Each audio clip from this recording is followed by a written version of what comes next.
بسم الله والحمد لله والصلاة والسلام على سيد المرسلين محمد الأمين أما بعد الحمد لله الذي خضع كل شيء بقدرته وعظمته والصلاة والسلام على رسول الله والذين معه رب اشرح لي صدري ويسر لي أمري واحلل عقدة من لساني يفقهوا قولي آمين يا رب. I apologize the lack of lighting. I'm in my parents' house for the next few days, so the lighting might be an issue. We'll see what we can do about that. But very quickly, what has happened in the last few days is something that's not being felt, but it is more drastic. It is something of what can be called biblical proportions. Something that has happened in the last few days that's bigger than COVID, bigger than 9/11, bigger than anything that's happened in terms of the geopolitics of the world. Okay? And that is that Russia has demanded, Putin has demanded that he be paid in rubles. Okay? Now, before I begin, something to understand is that no matter what currency you're in, as long as you are in a riba system, you're still in injustice.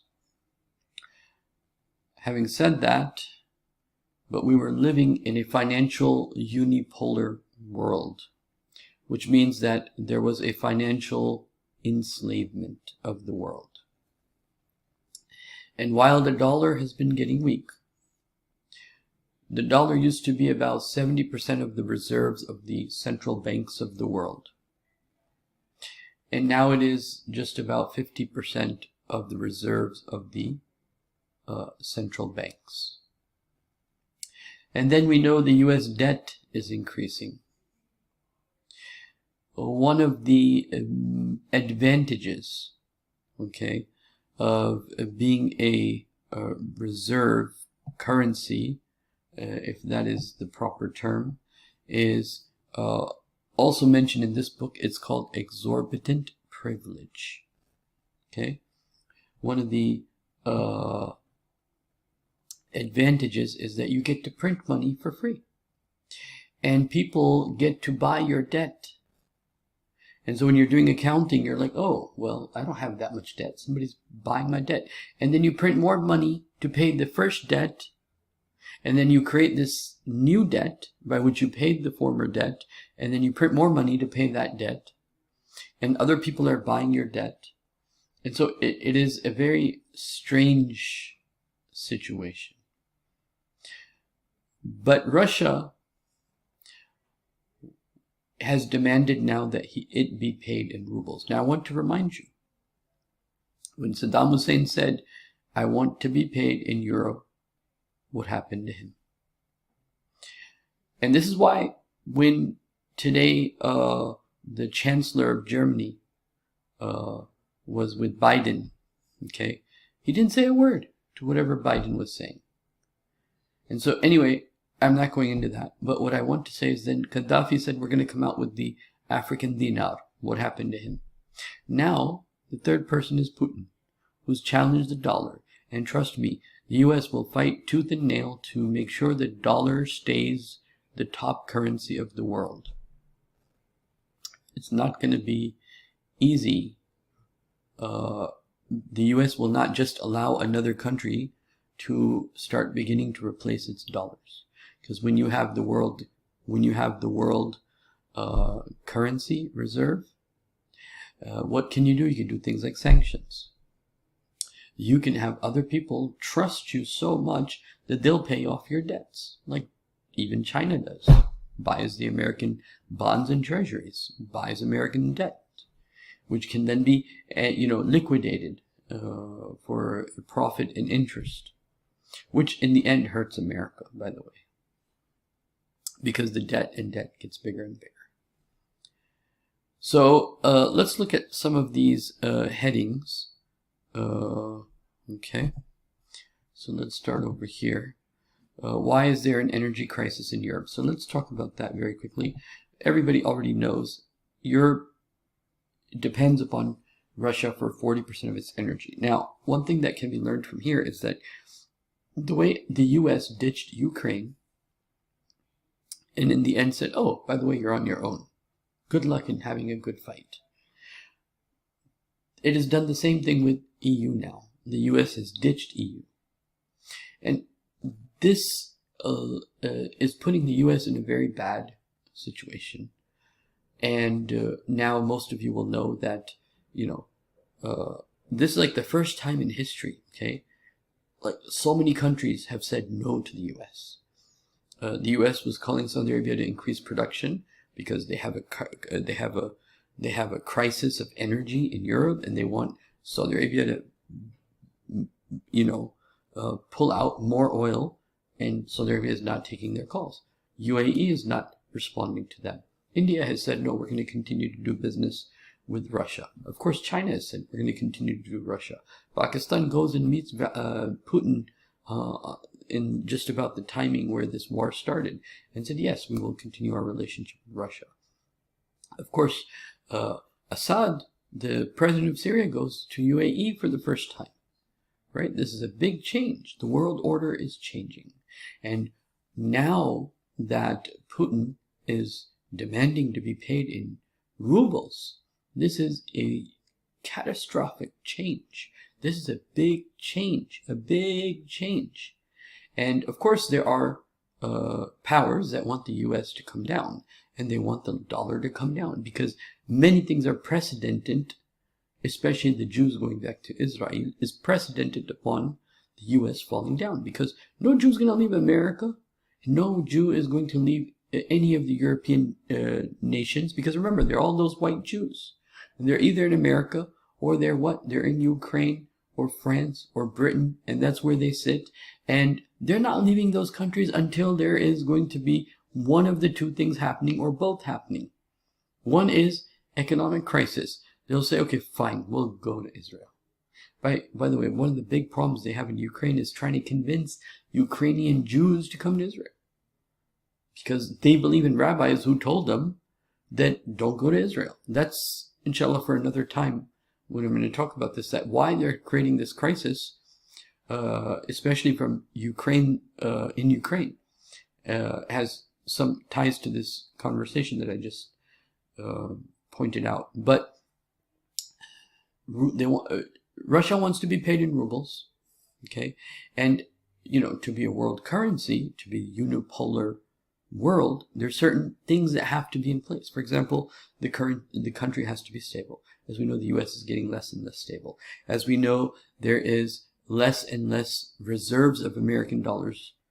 And now, on top of that, now Russia is demanding that it be paid in rubles. So this is a huge thing. This was expected to happen. I think most fair economists expected something like this to happen at some point, right?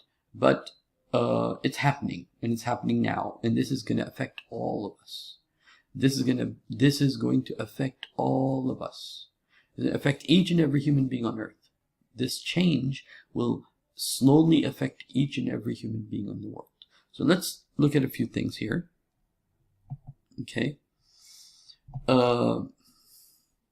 Don't blame Putin for Europe's energy crisis. So Europe is not going to be able to find another new partner, whether even if they ask Saudi Arabia to start pumping more, or America tries to put out more oil, or whatever they do, they won't find a solution anytime soon. And so you have, for example, here, heat or eat. Okay, this is already happening, especially in Europe. Europe is the first one to get hit. Okay, and then Putin demands for ruble payments. No way. So, of course, Poland already said no. Germany is trying to say no. Okay, Germany is trying to say, well, this goes against our contract that we had with you. We had a contract where we're going to pay you in, in dollars or EU, whatever the contract says. And Putin said, well, no, we're going to renegotiate everything. And even if they send them EU money, they're going to send it back. and they're going to renegotiate everything, and they're going to be paid in rubles. Now, what do you think happens once India already signed a contract with Russia to buy oil in rubles. China already has contracts. Now, China is going to say the same thing. China and Saudi Arabia are in conversation with one another. So the world is changing drastically, okay?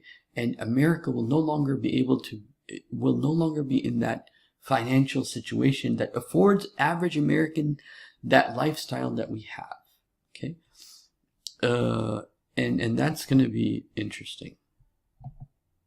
Putin wants the West to defeat its own purpose of its own sanctions, okay? And he's doing that, and he gave them a week. Pay up, by next week, or else there'll be a big energy crisis.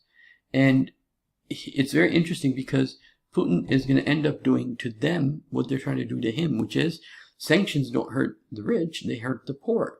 And there's an uprising of the poor. So now you'll already see there's an uprising of the poor in European countries, again, for energy, okay, for heating.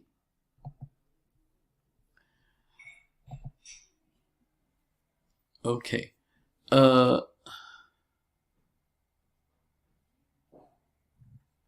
Here, now the question is this, okay? How would inflation be impacted if the US dollar loses its status? In short, for us Americans, our standard of living could decrease dramatically. It's time to protect your wealth. And over here, I want to mention to you, look at this. The value of gold versus dollar, okay?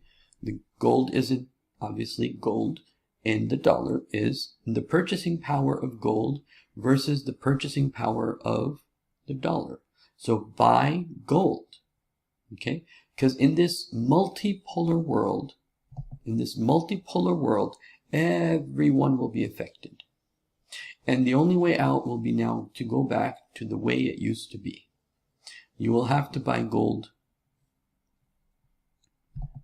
A marketing housing crisis is not far away either. Okay, Ukraine war. Russia blocks ships carrying grain exports. So now you see part of what they're trying to do is that they're trying to get access to the water by going into Ukraine. And now they're going to block these ships that have grains, okay? Up to 300 ships have been stopped by Russian forces from departing the Black Sea, leaving one of the key global trade routes for grain virtually blocked, the fertile region known as the world's breadbasket. So now you got an energy problem and you got a food problem. And you do that long enough, because you don't grow food like what we have today was grown last year. And so it will take another year to even begin to plan, okay, well, we have this much food shortage, so we need to grow, because you grow according to season. You can't just grow anytime you want. And so the world is now changing. And this is why I'm saying this is bigger than COVID.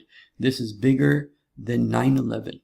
Okay, this is huge. What is happening is good and it's bad. I mean, it has both aspects to it. But what is for sure, that it's change. A big change. Okay? And so, let's look at this aspect. So this blue is the US dollars. Okay? Percent. This is the reserves. Okay? The blue is the reserve in the US dollars in the central banks of the world. And then the orange is the euro, and then yen, and then the others, okay? So now, this is why, what will happen now, this will now increase the ruble, obviously, and then eventually the yen, okay? And so this is, China being an economic power, and then Russia being a military power. Some of the other things that people don't usually talk about is, number one, cryptocurrency.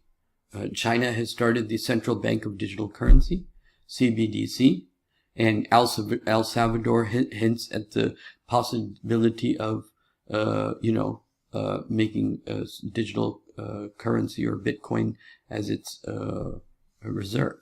Okay, so economic stature, is key, which explains the long-term decline in dollar reserves. So meaning the US was the big and the sole power, but slowly Japan, Mexico, Korea, China, Brazil, many other countries as productive hubs means more of their currencies is circulating around the world as trade instruments. The US now produces a little over 10% of the global exports, meaning the dollar is less and less useful for trade. Okay, so the dollar, even though it's about 50% of the reserves in the central bank, but it's less useful because it's only the world trade, it's only being used in 10% of the world trade. Okay, of course, trust and transparency of the systems, everything is trustworthy and people trust is a big part of this.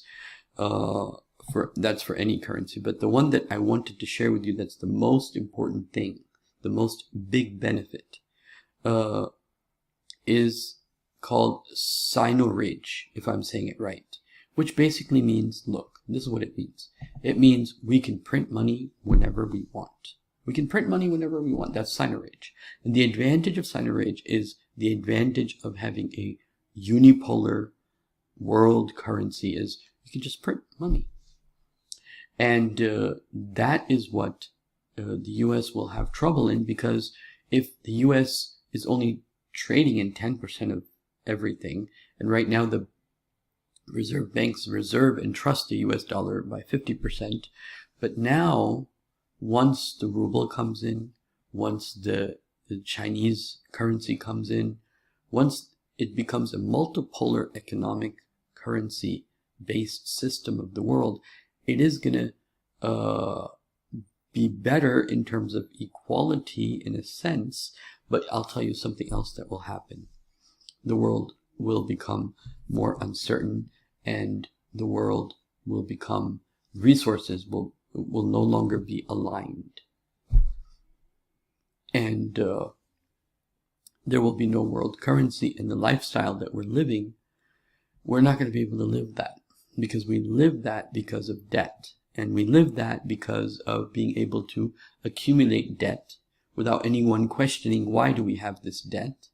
And we're living in a house of cards that was going to eventually fall anyway, but everyone was okay with the debt. Why?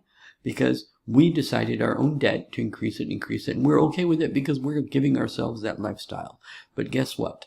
When there's going to be multiple polar currencies, then you can't have one currency that you're okay with and just have more and more debt. Now, people are not going to be able to trust a currency that has more debt. And once the ruble comes in, and once the Chinese money comes in, people are going to start questioning the US debt a lot more and trusting the US dollar. In terms of trust, everybody wanted it. But in terms of functionality and its usefulness, it wasn't as useful. And so now what Russia is now doing, it is going to change the whole world. The whole world. It's going to change the whole world. And that's just the aspect of Russia saying, pay us in rubles. Okay? And that's not even including the energy aspect. That's not even including the bread and basket aspect of Russia. What it will do in the long term, within, I would say, a decade or two, it will completely erode people's trust in the dollar, if not before. It won't go anywhere, like the sterling British pound was the big reserve currency. Before that, it didn't go anywhere. It's still there, but it's not just as attractive, right? And so now, this multipolar world, now what is it going to do? Let me explain one aspect of this. See, if I take, if people can understand this, I'll give two examples. If I take Egyptian guinea, or I take Pakistani rupee, and I say to somebody in New Zealand, look, I'm going to buy this and I'm going to give you Egyptian guinea, or I'm going to give you Pakistani rupees, okay, or a currency of some third world country. They're going to say, well, it's okay. Keep your currency with yourself. We're not doing business. We need to do business with currency that we can trust. Of course, that's the US dollar. If not the US dollar, some other. But now when you have a multipolar world, Russia will trust and trade with countries it likes in their currencies, and America with the countries it likes in their currencies, and China with the countries it likes in their currencies. So everything will be mumbled and jumbled, and there won't be one big, and there won't be this kind of like, we need to just, every time we have a problem, just print more money. It's still the riba system. So it still comes with a lot of problems. But this type of change, okay, is going to have a big effect, a big ripple effect on the inflation, okay, and where does this all go? Well, part of all this goes is to create a situation in Europe, to create a situation in the U.S., where the Jews in the U.S. and the Jews in Europe decide to go back to Israel. And that is the goal. The goal is to get the Jewish people uncomfortable in Europe and get the Jewish people uncomfortable in America. And that can only happen if the dollar falls. That's the only way. وَجِعْنَاكُمْ لَفِيفًا, and we'll bring you from all different places, in all the different places you were intermingled, back to this city that was haram for you to come, and it was not allowed for you to come. You were in your diaspora. Now you will be brought back. And what's interesting is they think they're running their plan, because they think they're forcing, their plan upon people, the satanic plan, but it's actually Allah's plan to bring them all back. Not for the reasons that they have in mind, but the reasons that Allah subhanahu wa ta'ala has already decided. Okay? And so now, oil, which was bought in dollars, will be now bought in other currencies, and energy means growth. And so now growth is not dependent upon dollar. And when the growth is no longer dependent upon the dollar, it is no longer going to be the main currency of the world. Because if right now, even if China is getting bigger, if it has to buy mainly in dollars, well then that's great for America. But if it's buying in all sorts of different currencies, then America doesn't benefit. And then how is America going to pay off its debt? Because America has the biggest debt in the world, has the mother of all debts. How is America going to pay off all its debts if it can't pay its debt? It's going to lose out on everything. It's going to be a complete collapse. And so out of all of these countries, I think the U.S. will be, in the end, hit the hardest. Will be hit the hardest. Because it's going to come down, it's going to come down hard. Inflation is going to go up. And the only way to protect yourself will be if you had prepared yourself for hijrah, if you'd prepared yourself with gold and other commodities. So one way that riba works is this idea of signage. Profit made by a government by issuing currency. Especially the difference between the face value. So I printed $100. It cost me 5 cents. But the paper is now $100. This profit, this profiting, okay, is called signage, which is the biggest advantage of being a world currency, which the US will lose if it fails to be the top currency of the world. Signage is the difference in the face value of money, such as 25-cent quarter coin and the cost to produce it. Signage may be counted as a positive revenue for a government when the money it creates is worth more than the cost to produce it. Okay, so I want to mention what Richard Cooper, a professor at Harvard University of international economics, he said, the dollar will not be replaced as the dominant international currency without further drastic provocative moves by the U.S. government. In this situation they have in Ukraine with the biolabs there and trying to force NATO over there, and everything it's done everything that this professor has said not to do. Okay? This professor at London School of Economics, which you know is the world famous place to study economics and political science, founder and chief economist Lorenzo, he says the most serious challenge for the dollar comes from the U.S. government itself. And so this professor, dethroning the dollar will be unlikely. Okay, but now go to this other one. The dollar could become the Achilles heel of the American economy. Now this is very interesting what he says. And I think this is really the Islamically key aspect to this. Yes, the role of the US dollar as a global reserve currency could become Achilles heels of the American economy. The key issue is trust, honesty. Not lying to other people will come and help you when you don't. Not lying to other people, oh, we'll take care of your energy crisis, and then you don't. No one's going to trust you. America has lost its trust, and therefore the dollar has lost its trust.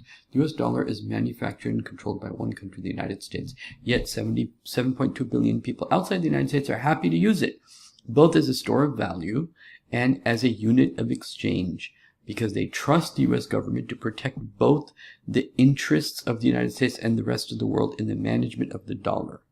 Now, let's look at this. Now you have, for the first time, not first time, but in 1 year, used your trust to hurt two countries, Afghanistan and Russia, by the sanctions that you've done.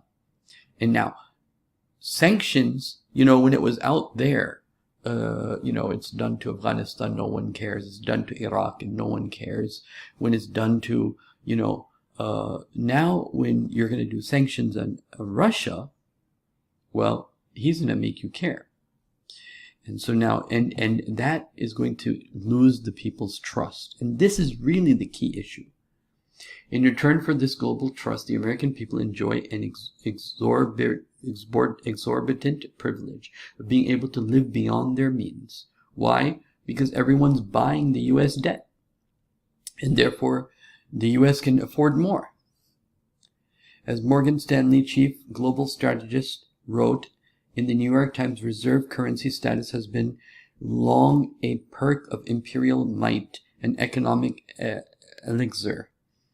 By generating a steady flow of customers who want to hold the currency, often in form of government bonds, it allows the privileged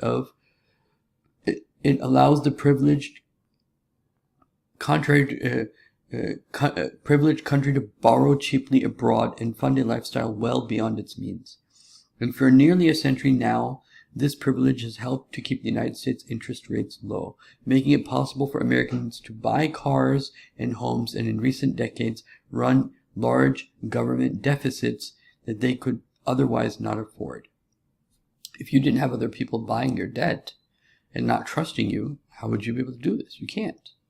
Since both the rest of the world and the American people were benefiting, it was a happy win-win arrangement. The U.S. government has therefore made a major strategic error in trying to convert this win-win arrangement into win-lose arrangement. Not satisfied with the exorbitant privilege already enjoyed by American people, the U.S. government also wants to use the U.S. dollar as a weapon to punish other countries, both allies and adversaries. Under international law, the Joint Comprehensive Plan of Action, and it goes on talking about Iran and so on and so forth. Okay, so now the U.S. dollar is going to be in pain.